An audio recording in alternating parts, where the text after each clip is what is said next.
कृपया मेरे world nature YouTube channel को सब्सक्राइब करें और बेल आइकन को प्रेस करें।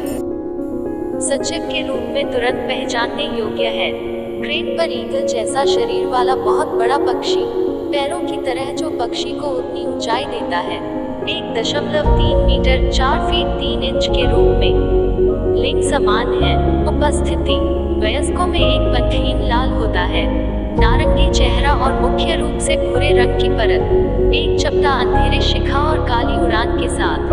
पंख और जांघ प्रजनन वर्ष के किसी भी समय हो सकता है, लेकिन शुष्क मौसम में देर हो जाती है।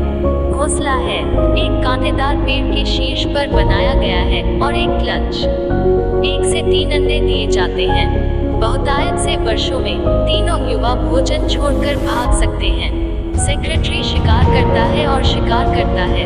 गोल अक्सर मारने के लिए पीड़ितों पर जोर देते हैं, उन्हें कीड़े और छोटे कशेरुक बनाते हैं। इसका आहार हालांकि सचिव पर एक बड़े पैमाने पर होता है। सीमा स्थानीय सर्वेक्षणों के परिणाम बताते हैं। कुल जनसंख्या तेजी से अनुभव कर रही है।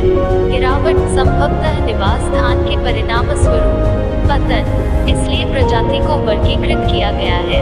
के लिए अंतर्राष्ट्रीय संघ द्वारा लुप्तप्राय प्रकृति का संरक्षण। सेक्रेटरीबर्ड हथियारों के कोट पर दिखाई देता है। सूडान और दक्षिण अफ्रीका के